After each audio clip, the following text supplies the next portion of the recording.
Bonjour et bienvenue à tous. Cette petite capsule pour faire un petit point sur la toxicité réciproque dans ce duo runner-chaser. Parce que nous, en tant que chaser, on a la porte ouverte à tous les contenus qui sont quasiment exclusivement cousus par des chasers, donc avec une vision altérée, je trouve.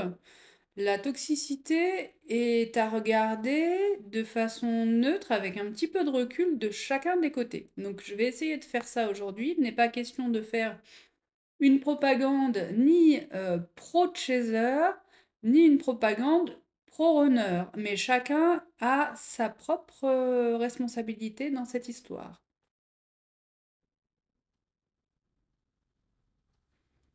Alors, deux toxicités différentes, deux culpabilités à vivre. Ça, j'y reviendrai dans une autre vidéo sur les culpabilités.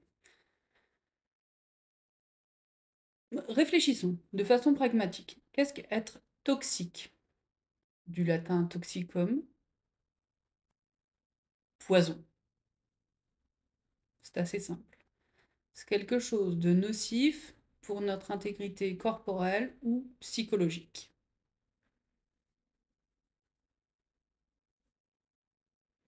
Regardons notre duo d'un petit peu plus près. Est-ce que dire à son autre qu'il est toxique, est-ce que c'est toxique? Bah, du côté du chaser, non, c'est pas toxique, je valide. Par contre, comment c'est pris du côté runner? Ouais, c'est quand même un peu toxique que quelqu'un vous dise que vous êtes toxique.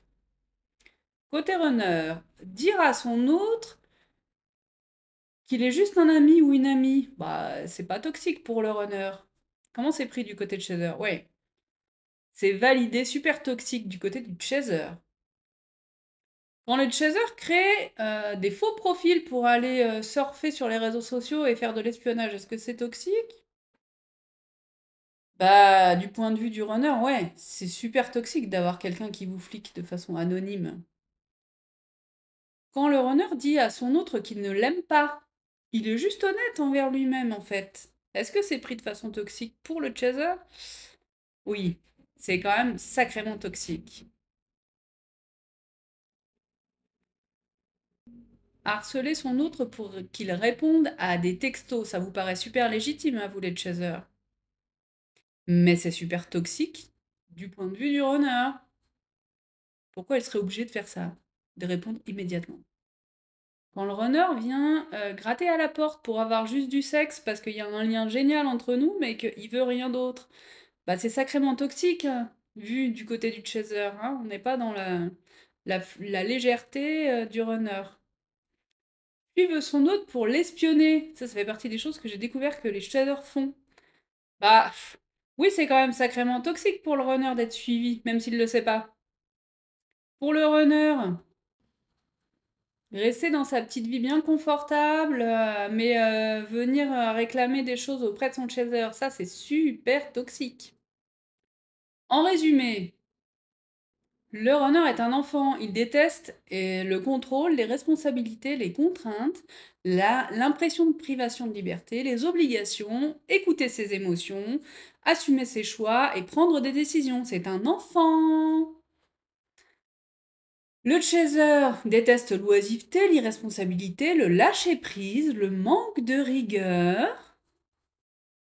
On reconnaît bien des caractéristiques d'adultes. La légèreté, la futilité, l'absence d'engagement, l'instant présent. Pour ça, pour le runner, pour le chaser, c'est toxique ça.